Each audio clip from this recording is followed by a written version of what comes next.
英語聞き流しリスニング、英語テキストと MP3 ダウンロード、その他の物語はホームページからお聞きいただけます。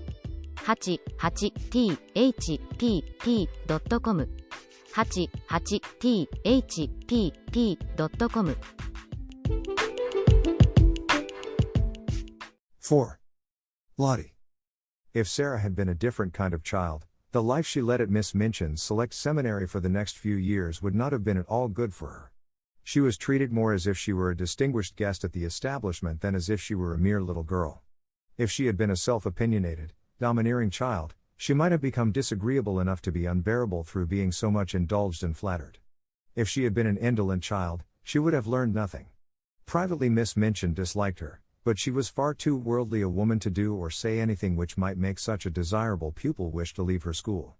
She knew quite well that if Sarah wrote to her papa to tell him she was uncomfortable or unhappy, Captain Crewe would remove her at once. Miss Minchin's opinion was that if a child were continually praised and never forbidden to do what she liked, she would be sure to be fond of the place where she was so treated. Accordingly, Sarah was praised for her quickness at her lessons, for her good manners, for her amiability to her fellow pupils, for her generosity if she gave sixpence to a beggar out of her full little purse. The simplest thing she did was treated as if it were a virtue, and if she had not had a disposition and a clever little brain, she might have been a very self-satisfied young person.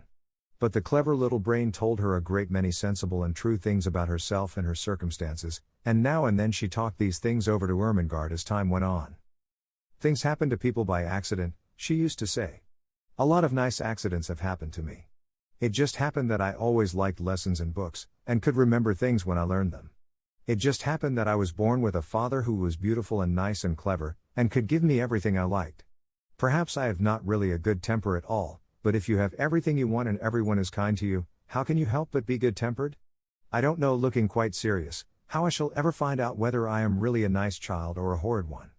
Perhaps I'm a hideous child, and no one will ever know, just because I never have any trials.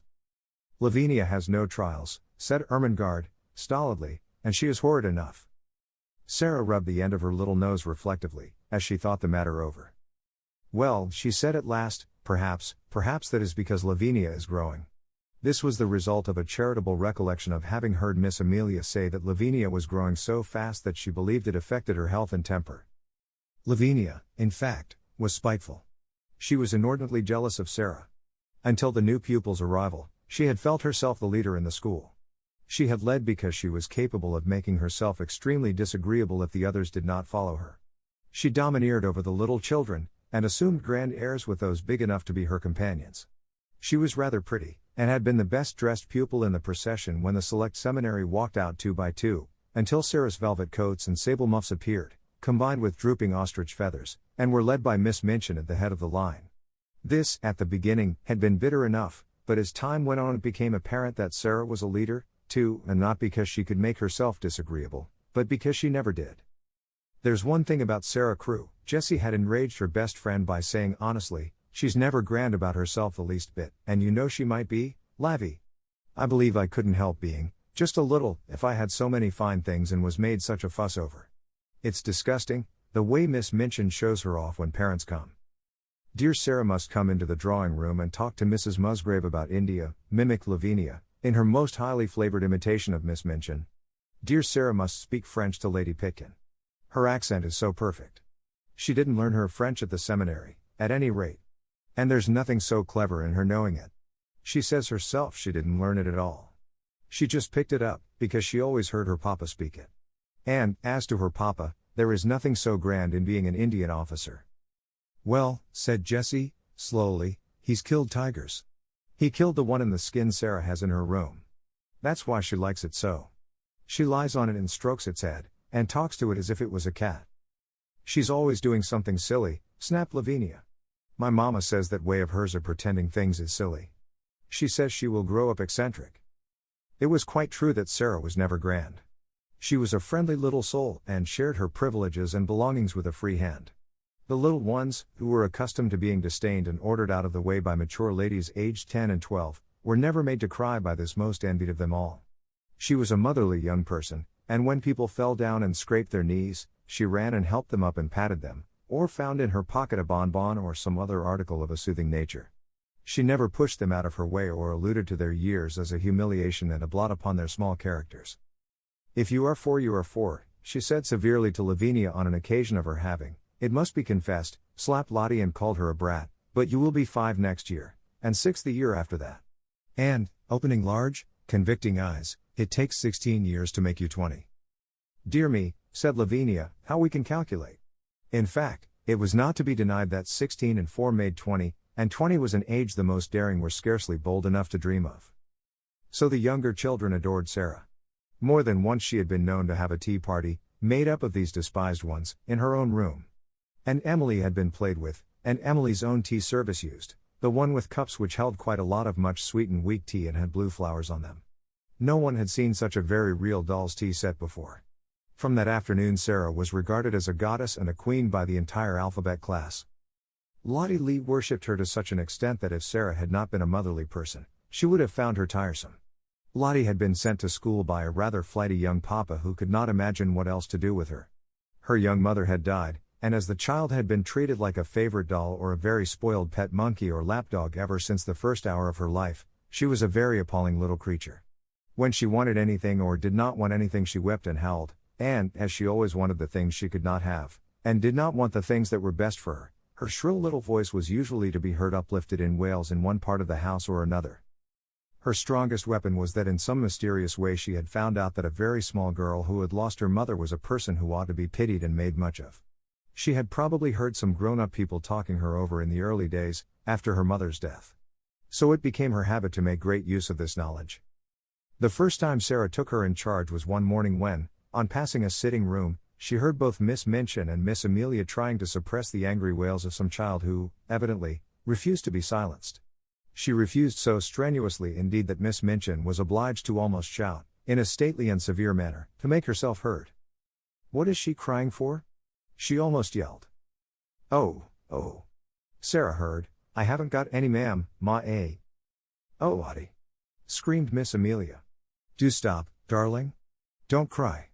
Please don't. Oh. Lottie howled tempestuously. "Haven't got any, ma'am, ma. She ought to be whipped," Miss Minchin proclaimed. "You shall be whipped, you naughty child." Lottie wailed more loudly than ever. Miss Amelia began to cry. Miss Minchin's voice rose until it almost thundered, then suddenly she sprang up from her chair in impotent indignation and flounced out of the room, leaving Miss Amelia to arrange the matter. Sarah had paused in the hall, wondering if she ought to go into the room, because she had recently begun a friendly acquaintance with Lottie and might be able to quiet her. When Miss Minchin came out and saw her, she looked rather annoyed. She realized that her voice, as heard from inside the room, could not have sounded either dignified or amiable. "Oh, Sarah," she exclaimed, endeavoring to produce a suitable smile. "I stopped," explained Sarah, "because I knew it was Lottie, and I thought, perhaps, just perhaps, I could make her be quiet." "May I try, Miss Minchin?" "If you can, you are a clever child," answered Miss Minchin, drawing in her mouth sharply. Then, seeing that Sarah looked slightly chilled by her asperity, she changed her manner. "But you are clever in everything," she said in her approving way. "I dare say you can manage her. Go in." And she left her. When Sarah entered the room, Lottie was lying upon the floor, screaming and kicking her small fat legs violently, and Miss Amelia was bending over her in consternation and despair, looking quite red and damp with heat. Lottie had always found, when in her own nursery at home, that kicking and screaming would always be quieted by any means she insisted on. Poor plump Miss Amelia was trying first one method, and then another. "Poor darling," she said one moment, "I know you haven't any mamma." Poor, then in quite another tone, "If you don't stop, Lottie, I will shake you. Poor little angel. There. You wicked, bad, detestable child, I will smack you. I will." Sarah went to them quietly. She did not know at all what she was going to do, but she had a vague inward conviction that it would be better not to say such different kinds of things quite so helplessly and excitedly. "Miss Amelia," she said in a low voice, "Miss Minchin says I may try to make her stop, may I?" Miss Amelia turned and looked at her hopelessly. "Oh, do you think you can?" she gasped. "I don't know whether I can," answered Sarah, still in her half-whisper, "but I will try." Miss Amelia stumbled up from her knees with a heavy sigh, and Lottie's fat little legs kicked as hard as ever. "If you will steal out of the room," said Sarah, "I will stay with her." "Oh, Sarah," almost whimpered Miss Amelia. "We never had such a dreadful child before. I don't believe we can keep her." But she crept out of the room, and was very much relieved to find an excuse for doing it. Sarah stood by the howling furious child for a few moments, and looked down at her without saying anything. Then she sat down flat on the floor beside her and waited. Except for Lottie's angry screams, the room was quite quiet. This was a new state of affairs for little Miss Lee, who was accustomed, when she screamed, to hear other people protest and implore and command and coax by turns.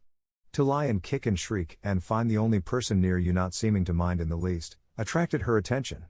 She opened her tight-shut streaming eyes to see who this person was. And it was only another little girl. But it was the one who owned Emily and all the nice things. And she was looking at her steadily and as if she was merely thinking. Having paused for a few seconds to find this out, Lottie thought she must begin again, but the quiet of the room and of Sarah's odd, interested face made her first howl rather half-hearted. "I haven't any, ma, she announced, but her voice was not so strong. Sarah looked at her still more steadily, but with a sort of understanding in her eyes. "Neither have I," she said. This was so unexpected that it was astounding. Lottie actually dropped her legs, gave a wriggle, and lay and stared. A new idea will stop a crying child when nothing else will. Also, it was true that while Lottie disliked Miss Minchin, who was cross, and Miss Amelia, who was foolishly indulgent, she rather liked Sarah, little as she knew her. She did not want to give up her grievance, but her thoughts were distracted from it, so she wriggled again, and, after a sulky sob, said, "Where is she?" Sarah paused a moment. Because she had been told that her mama was in heaven, she had thought a great deal about the matter, and her thoughts had not been quite like those of other people. "She went to heaven," she said. "But I am sure she comes out sometimes to see me, though I don't see her. So does yours. Perhaps they can both see us now. Perhaps they are both in this room." Lottie sat bolt upright, and looked about her. She was a pretty, little, curly-headed creature, and her round eyes were like wet forget-me-nots. If her mama had seen her during the last half hour, she might not have thought her the kind of child who ought to be related to an angel. Sarah went on talking. Perhaps some people might think that what she said was rather like a fairy story, but it was all so real to her own imagination that Lottie began to listen in spite of herself. She had been told that her mama had wings and a crown, and she had been shown pictures of ladies in beautiful white nightgowns, who were said to be angels. But Sarah seemed to be telling a real story about a lovely country where real people were. "There are fields and fields of flowers," she said, forgetting herself, as usual, when she began, and talking rather as if she were in a dream, "fields and fields of lilies, and when the soft wind blows over them it wafts the scent of them into the air, and everybody always breathes it, because the soft wind is always blowing. And little children run about in the lily fields and gather armfuls of them, and laugh and make little wreaths. And the streets are shining. And people are never tired, however far they walk. They can float anywhere they like. And there are walls made of pearl and gold all round the city, but they are low enough for the people to go and lean on them, and look down onto the earth and smile, and send beautiful messages." Whatsoever story she had begun to tell, Lottie would, no doubt, have stopped crying, and been fascinated into listening, but there was no denying that this story was prettier than most others. She dragged herself close to Sarah, and drank in every word until the end came, far too soon. When it did come, she was so sorry that she put up her lip ominously. "I want to go there," she cried. "I haven't any mama in this school." Sarah saw the danger signal, and came out of her dream. She took hold of the chubby hand and pulled her close to her side with a coaxing little laugh. "I will be your mama," she said. "We will play that you are my little girl. And Emily shall be your sister." Lottie's dimples all began to show themselves. "Shall she?" she said. "Yes," answered Sarah, jumping to her feet. "Let us go and tell her. And then I will wash your face and brush your hair." To which Lottie agreed quite cheerfully, and trotted out of the room and upstairs with her, without seeming even to remember that the whole of the last hour's tragedy had been caused by the fact that she had refused to be washed and brushed for lunch, and Miss Minchin had been called in to use her majestic authority. And from that time Sarah was an adopted mother. 5. Becky. Of course, the greatest power Sarah possessed, and the one which gained her even more followers than her luxuries and the fact that she was the show pupil, the power that Lavinia and certain other girls were most envious of, and at the same time most fascinated by in spite of themselves, was her power of telling stories and of making everything she talked about seem like a story, whether it was one or not. Anyone who has been at school with a teller of stories knows what the wonder means, How he or she is followed about and besought in a whisper to relate romances, how groups gather round and hang on the outskirts of the favored party in the hope of being allowed to join in and listen. Sarah not only could tell stories, but she adored telling them. When she sat or stood in the midst of a circle and began to invent wonderful things, her green eyes grew big and shining, her cheeks flushed, and, without knowing that she was doing it, she began to act and made what she told lovely or alarming by the raising or dropping of her voice, the bend and sway of her slim body, and the dramatic movement of her hands. She forgot that she was talking to listening children. She saw and lived with the fairy folk, or the kings and queens and beautiful ladies, whose adventures she was narrating. Sometimes when she had finished her story, she was quite out of breath with excitement, and would lay her hand on her thin, little, quick-rising chest, and half laugh as if at herself. When I am telling it, she would say, it doesn't seem as if it was only made up. It seems more real than you are, more real than the schoolroom. I feel as if I were all the people in the story, one after the other. It is queer.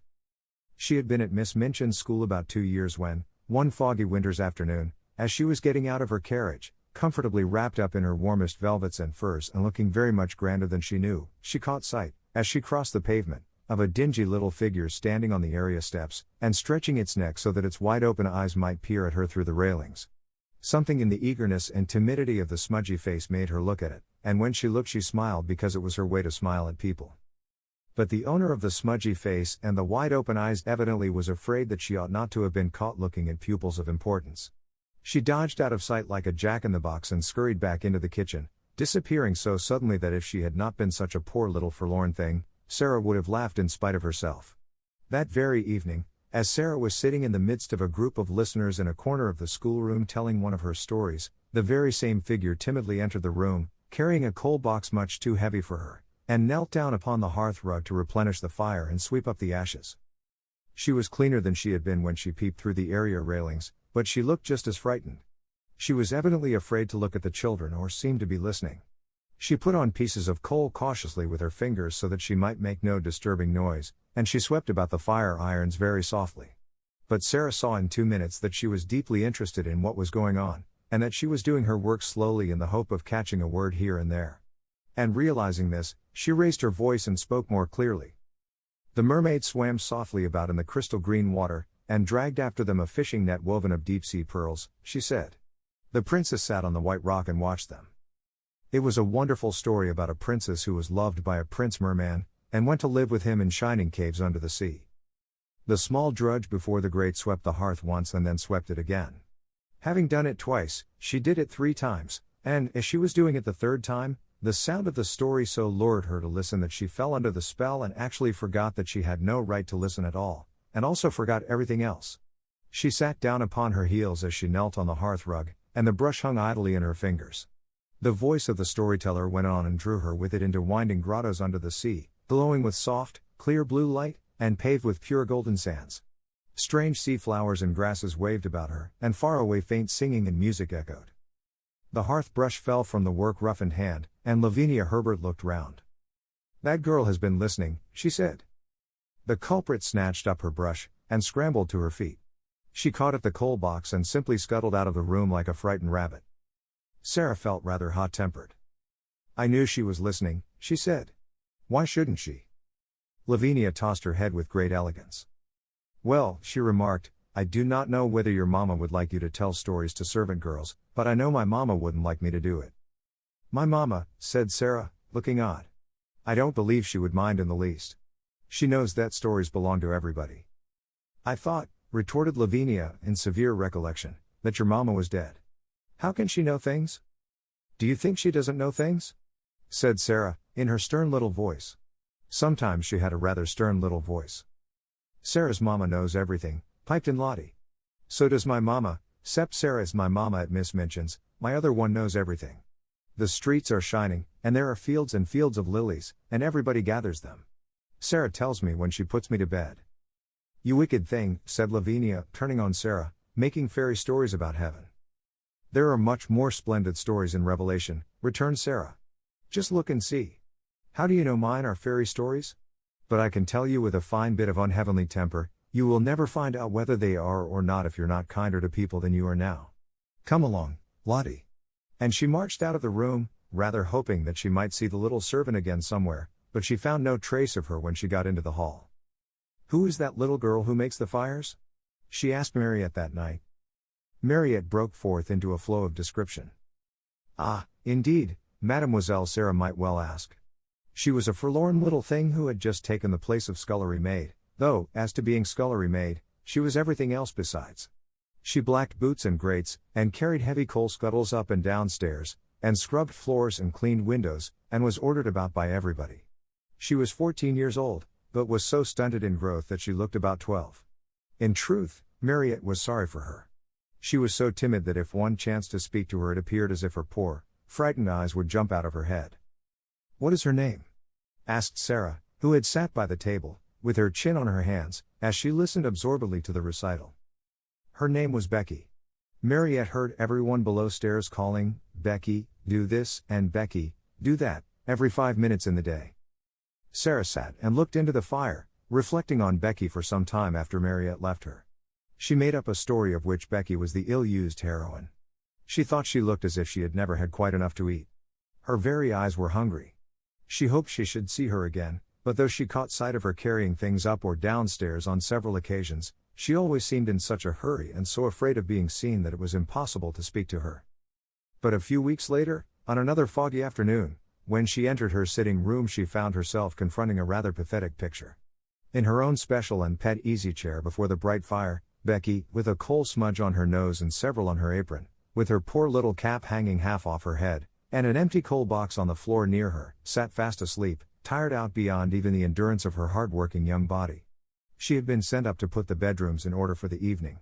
There were a great many of them, and she had been running about all day. Sarah's room she had saved until the last. They were not like the other rooms, which were plain and bare.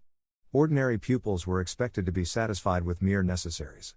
Sarah's comfortable sitting room seemed a bower of luxury to the scullery maid, though it was, in fact, merely a nice, bright little room. But there were pictures and books in it, and curious things from India. There was a sofa and the low, soft chair. Emily sat in a chair of her own, with the air of a presiding goddess, and there was always a glowing fire and a polished grate. Becky saved it until the end of her afternoon's work, because it rested her to go into it, and she always hoped to snatch a few minutes to sit down in the soft chair and look about her, and think about the wonderful good fortune of the child who owned such surroundings and who went out on the cold days in beautiful hats and coats one tried to catch a glimpse of through the area railing. On this afternoon, when she had sat down, the sensation of relief to her short, aching legs had been so wonderful and delightful that it had seemed to soothe her whole body, and the glow of warmth and comfort from the fire had crept over her like a spell, until, as she looked at the red coals, a tired, slow smile stole over her smudged face, her head nodded forward without her being aware of it, her eyes drooped, and she fell fast asleep. She had really been only about 10 minutes in the room when Sarah entered, but she was in as deep a sleep as if she had been, like the Sleeping Beauty, slumbering for 100 years. But she did not look, poor Becky, like a Sleeping Beauty at all. She looked only like an ugly, stunted, worn-out little scullery drudge. Sarah seemed as much unlike her as if she were a creature from another world.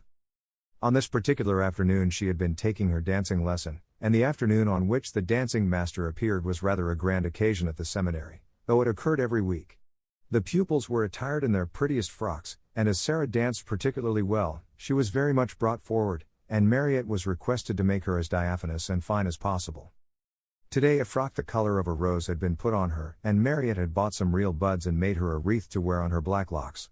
She had been learning a new, delightful dance in which she had been skimming and flying about the room, like a large rose-colored butterfly, and the enjoyment and exercise had brought a brilliant, happy glow into her face. When she entered the room, she floated in with a few of the butterfly steps, and there sat Becky, nodding her cap sideways off her head. "Oh," cried Sarah, softly, when she saw her. "That poor thing." It did not occur to her to feel cross at finding her pet chair occupied by the small, dingy figure. To tell the truth, she was quite glad to find it there. When the ill-used heroine of her story wakened, she could talk to her. She crept toward her quietly, and stood looking at her. Becky gave a little snore. "I wish she'd waken herself," Sarah said. "I don't like to waken her. But Miss Minchin would be cross if she found out. I'll just wait a few minutes." She took a seat on the edge of the table, and sat swinging her slim, rose-colored legs, and wondering what it would be best to do. Miss Amelia might come in at any moment, and if she did, Becky would be sure to be scolded. "But she is so tired," she thought. "She is so tired." A piece of flaming coal ended her perplexity for her that very moment. It broke off from a large lump and fell onto the fender. Becky started, and opened her eyes with a frightened gasp. She did not know she had fallen asleep. She had only sat down for one moment and felt the beautiful glow, and here she found herself staring in wild alarm at the wonderful pupil, who sat perched quite near her, like a rose-colored fairy, with interested eyes. She sprang up and clutched at her cap. She felt it dangling over her ear, and tried wildly to put it straight. Oh, she had got herself into trouble now with a vengeance. To have impudently fallen asleep on such a young lady's chair. She would be turned out of doors without wages. She made a sound like a big breathless sob. "Oh, miss," she stuttered. "I arst your pardon, miss. Oh, I do, miss." Sarah jumped down, and came quite close to her. "Don't be frightened," she said, quite as if she had been speaking to a little girl like herself. "It doesn't matter the least bit." "I didn't go to do it, miss," protested Becky. "It was the warm fire, and me bein' so tired. It wasn't impertience." Sarah broke into a friendly little laugh, and put her hand on her shoulder. "You were tired," she said. "You could not help it. You are not really awake yet." How poor Becky stared at her. In fact, she had never heard such a nice, friendly sound in anyone's voice before. She was used to being ordered about and scolded, and having her ears boxed. And this one, in her rose-colored dancing afternoon splendor, was looking at her as if she were not a culprit at all, as if she had a right to be tired, even to fall asleep. The touch of the soft, slim little paw on her shoulder was the most amazing thing she had ever known. Ain't you angry, miss?" she gasped. "Ain't you going to tell the missus?" "No," cried out Sarah. "Of course I'm not." The woeful fright in the coal-smutted face made her suddenly so sorry that she could scarcely bear it. One of her queer thoughts rushed into her mind. She put her hand against Becky's cheek. "Why," she said, "we are just the same. I am only a little girl like you. It's just an accident that I am not you, and you are not me." Becky did not understand in the least.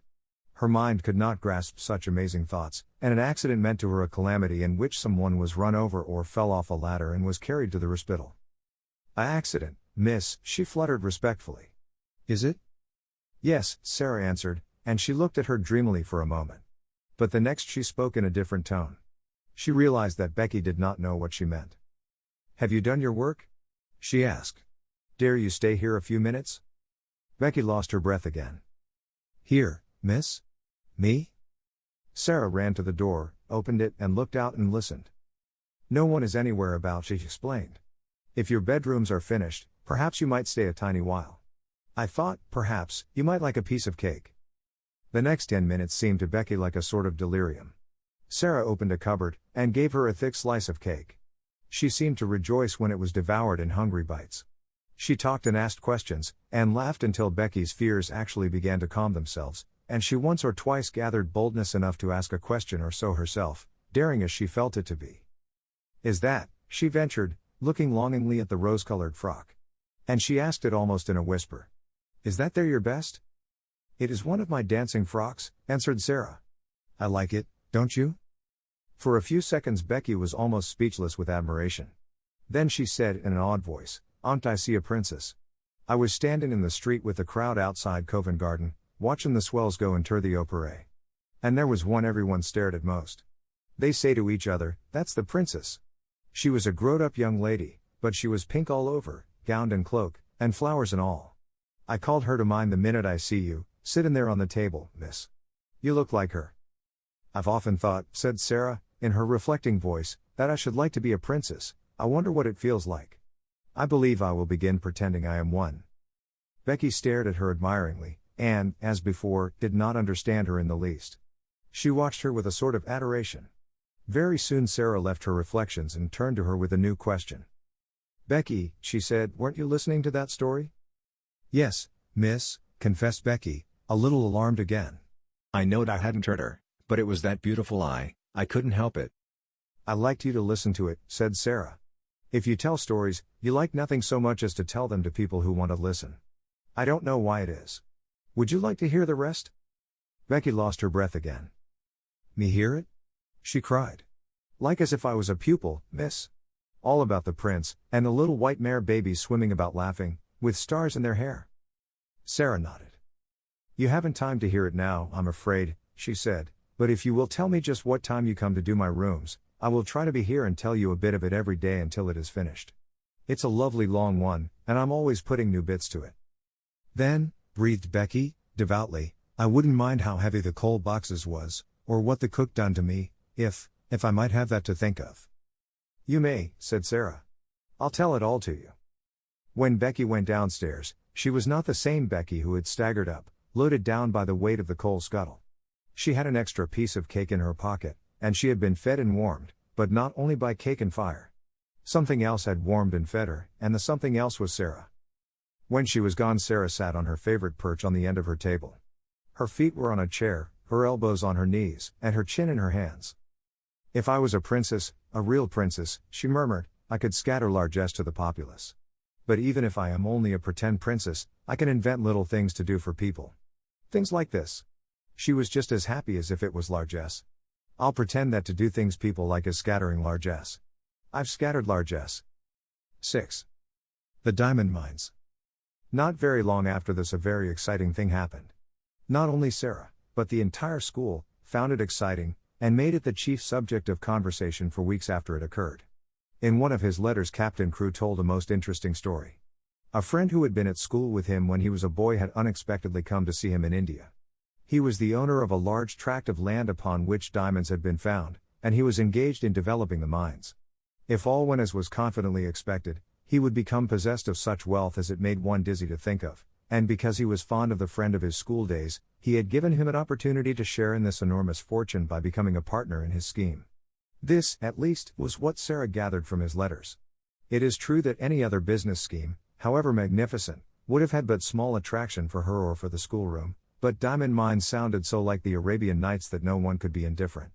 Sarah thought them enchanting, and painted pictures, for Ermengarde and Lottie, of labyrinthine passages in the bowels of the earth, where sparkling stones studded the walls and roofs and ceilings, and strange, dark men dug them out with heavy picks. Ermengarde delighted in the story, and Lottie insisted on its being retold to her every evening. Lavinia was very spiteful about it, and told Jessie that she didn't believe such things as diamond mines existed. "My mama has a diamond ring which cost £40, she said. "And it is not a big one, either.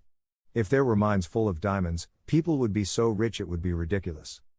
"Perhaps Sarah will be so rich that she will be ridiculous," giggled Jessie. "She's ridiculous without being rich," Lavinia sniffed. "I believe you hate her," said Jessie. "No, I don't," snapped Lavinia. "But I don't believe in mines full of diamonds." "Well, people have to get them from somewhere," said Jessie. Lavinia, with a new giggle, "What do you think Gertrude says?" "I don't know, I'm sure, and I don't care if it's something more about that everlasting Sarah." "Well, it is. One of her pretends is that she is a princess. She plays it all the time, even in school. She says it makes her learn her lessons better. She wants Ermengarde to be one, too, but Ermengarde says she is too fat." "She is too fat," said Lavinia. "And Sarah is too thin." Naturally, Jessie giggled again. "She says it has nothing to do with what you look like, or what you have. It has only to do with what you think of and what you do." "I suppose she thinks she could be a princess if she was a beggar," said Lavinia. "Let us begin to call her your Royal Highness." Lessons for the day were over, and they were sitting before the schoolroom fire, enjoying the time they liked best. It was the time when Miss Minchin and Miss Amelia were taking their tea in the sitting room sacred to themselves. At this hour a great deal of talking was done, and a great many secrets changed hands, particularly if the younger pupils behaved themselves well, and did not squabble or run about noisily, which it must be confessed they usually did. When they made an uproar, the older girls usually interfered with scolding and shakes.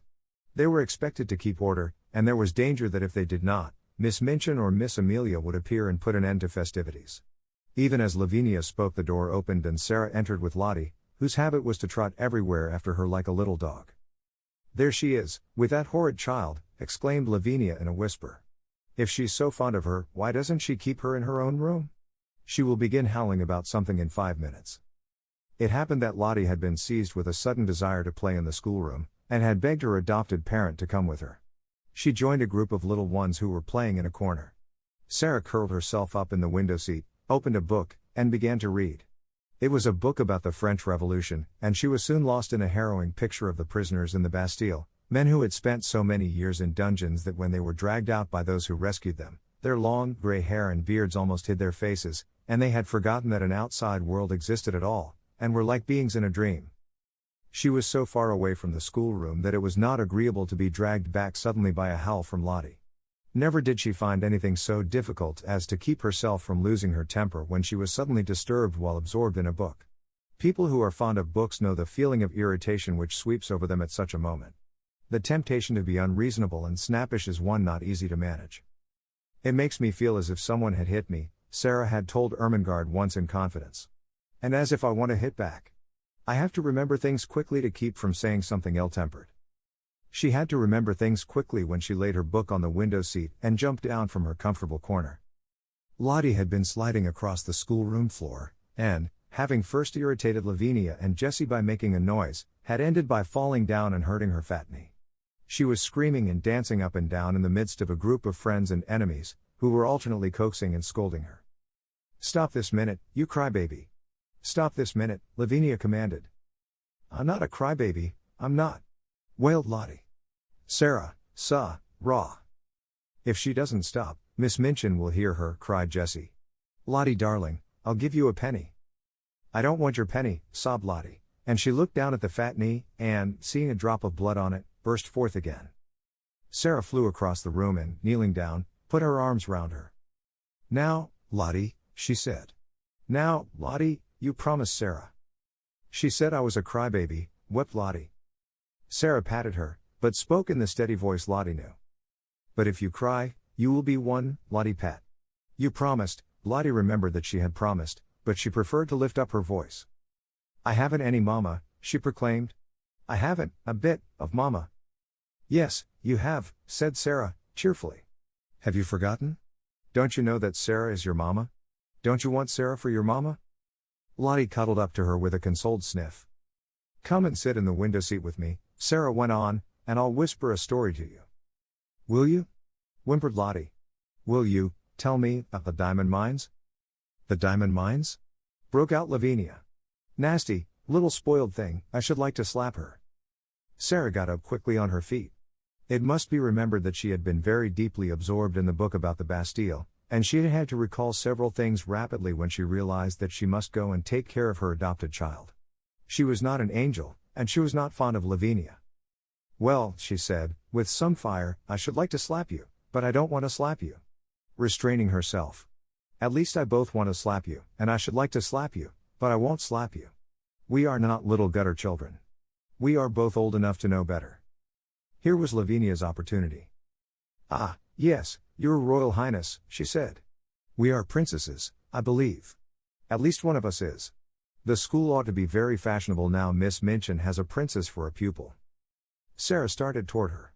She looked as if she were going to box her ears. Perhaps she was. Her trick of pretending things was the joy of her life.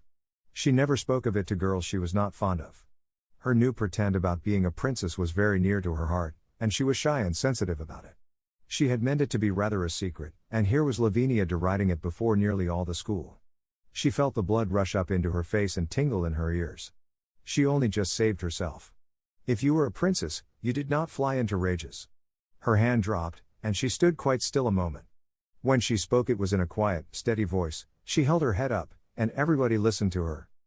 "It's true," she said. "Sometimes I do pretend I am a princess. I pretend I am a princess, so that I can try and behave like one." Lavinia could not think of exactly the right thing to say. Several times she had found that she could not think of a satisfactory reply when she was dealing with Sarah. The reason for this was that, somehow, the rest always seemed to be vaguely in sympathy with her opponent. She saw now that they were pricking up their ears interestedly. The truth was, they liked princesses, and they all hoped they might hear something more definite about this one, and drew nearer Sarah accordingly. Lavinia could only invent one remark, and it fell rather flat. "Dear me," she said, "I hope, when you ascend the throne, you won't forget us." "I won't," said Sarah, and she did not utter another word, but stood quite still, and stared at her steadily as she saw her take Jessie's arm and turn away. After this, the girls who were jealous of her used to speak of her as Princess Sarah whenever they wished to be particularly disdainful, and those who were fond of her gave her the name among themselves as a term of affection. No one called her Princess instead of Sarah, but her adorers were much pleased with the picturesqueness and grandeur of the title, and Miss Minchin, hearing of it, mentioned it more than once to visiting parents, feeling that it rather suggested a sort of royal boarding school. To Becky it seemed the most appropriate thing in the world. The acquaintance begun on the foggy afternoon when she had jumped up terrified from her sleep in the comfortable chair, had ripened and grown, though it must be confessed that Miss Minchin and Miss Amelia knew very little about it. They were aware that Sarah was kind to the scullery maid, but they knew nothing of certain delightful moments snatched perilously when, the upstairs rooms being set in order with lightning rapidity, Sarah's sitting room was reached, and the heavy coal box set down with a sigh of joy. At such times stories were told by installments, things of a satisfying nature were either produced and eaten or hastily tucked into pockets to be disposed of at night, when Becky went upstairs to her attic to bed. "But I has to eat 'em careful, miss," she said once, "'cause if I leaves crumbs the rats come out to get 'em." "Rats!" exclaimed Sarah, in horror. "Are there rats there?" "Lots of 'em, miss," Becky answered in quite a matter-of-fact manner. "There mostly is rats and mice in attics. You gets used to the noise they make scuttling about. I've got so I don't mind 'em s long as they don't run over my pillar." "Uck," said Sarah. "You gets used to anything after a bit," said Becky. "You have too, miss, if you're born a scullery maid. I'd rather have rats than cockroaches."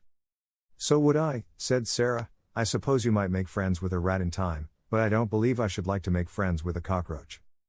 Sometimes Becky did not dare to spend more than a few minutes in the bright, warm room, and when this was the case perhaps only a few words could be exchanged, and a small purchase slipped into the old-fashioned pocket Becky carried under her dress skirt, tied round her waist with a band of tape. The search for and discovery of satisfying things to eat which could be packed into small compass, added a new interest to Sarah's existence. When she drove or walked out, she used to look into shop windows eagerly. The first time it occurred to her to bring home 2 or 3 little meat pies, she felt that she had hit upon a discovery. When she exhibited them, Becky's eyes quite sparkled. "Oh, miss," she murmured. "Them will be nice and fill in. It's filliness that's best. Sponge cake's a evenly thing, but it melts away like, if you understand, miss. These'll just stay in your stomach." "Well," hesitated Sarah, "I don't think it would be good if they stayed always, but I do believe they will be satisfying." They were satisfying, and so were beef sandwiches, bought at a cook shop, and so were rolls and bologna sausage. In time, Becky began to lose her hungry, tired feeling, and the coal box did not seem so unbearably heavy. However heavy it was, and whatsoever the temper of the cook, and the hardness of the work heaped upon her shoulders, she had always the chance of the afternoon to look forward to, the chance that Miss Sarah would be able to be in her sitting room. In fact, the mere seeing of Miss Sarah would have been enough without meat pies. If there was time only for a few words, they were always friendly, merry words that put heart into one, and if there was time for more, then there was an installment of a story to be told, or some other thing one remembered afterward and sometimes lay awake in one's bed in the attic to think over. Sarah, who was only doing what she unconsciously liked better than anything else, nature having made her for a giver, had not the least idea what she meant to poor Becky, and how wonderful a benefactor she seemed.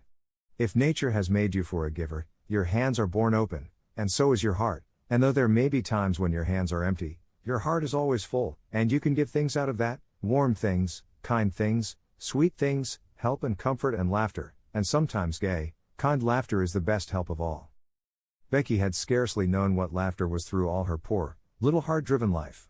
Sarah made her laugh, and laughed with her, and, though neither of them quite knew it, the laughter was as fill-in as the meat pies.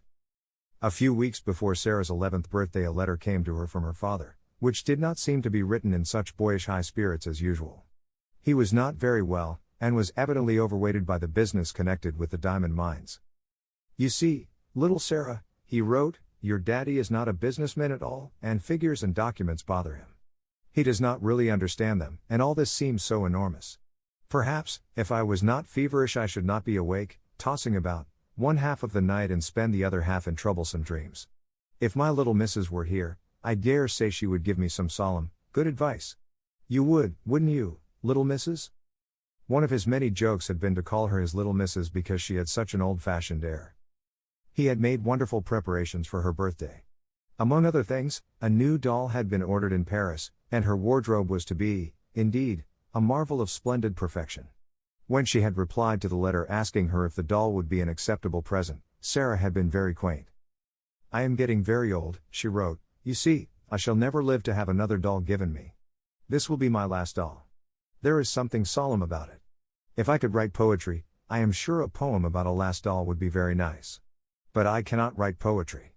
I have tried, And it made me laugh. It did not sound like Watts or Coleridge or Shakespeare at all. No one could ever take Emily's place, but I should respect the last doll very much, and I am sure the school would love it. They all like dolls, though some of the big ones, the almost 15 ones, pretend they are too grown up. Captain Crewe had a splitting headache when he read this letter in his bungalow in India. The table before him was heaped with papers and letters which were alarming him and filling him with anxious dread, but he laughed as he had not laughed for weeks. "Oh," he said, "she's better fun every year she lives. God grant this business may right itself and leave me free to run home and see her. What wouldn't I give to have her little arms round my neck this minute? What wouldn't I give?" The birthday was to be celebrated by great festivities.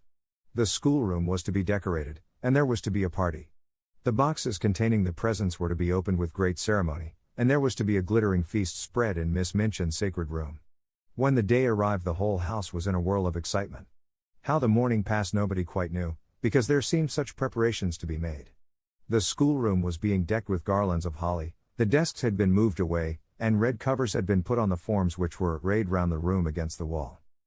When Sarah went into her sitting room in the morning, she found on the table a small, dumpy package, tied up in a piece of brown paper. She knew it was a present, and she thought she could guess whom it came from. She opened it quite tenderly. It was a square pincushion, made of not quite clean red flannel, and black pins had been stuck carefully into it to form the words, "Many happy returns." "Oh," cried Sarah, with a warm feeling in her heart. "What pains she has taken.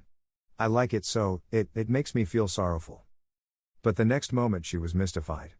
On the underside of the pincushion was secured a card, bearing in neat letters the name Miss Amelia Minchin. Sarah turned it over and over.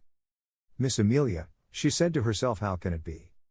And just at that very moment she heard the door being cautiously pushed open and saw Becky peeping round it. There was an affectionate, happy grin on her face, and she shuffled forward and stood nervously pulling at her fingers. "Do yer like it, Miss Sarah?" she said. "Do yer like it?" cried Sarah. "You darling Becky, you made it all yourself." Becky gave a hysteric but joyful sniff, and her eyes looked quite moist with delight. "It ain't nothin' but flannin, and the flannin ain't new, but I wanted to give yer somethin' and I made it of nights. I knew yer could pretend it was satin with diamond pins in. I tried to when I was makin' it. The card, miss," rather doubtfully, "'T warn't wrong of me to pick it up out of the dustbin, was it?" Miss Melior had throwed it away.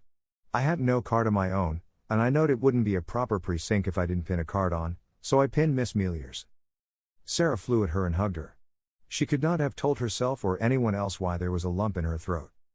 "Oh, Becky," she cried out, with a queer little laugh, "I love you, Becky, I do, I do." "Oh, miss," breathed Becky. "Thank yer, miss, kindly, it ain't good enough for that. The flannin wasn't new." 英語聞き流しリスニング、英語テキストと MP3 ダウンロード、その他の物語はホームページからお聞きいただけます。88thpp.com 88thpp.com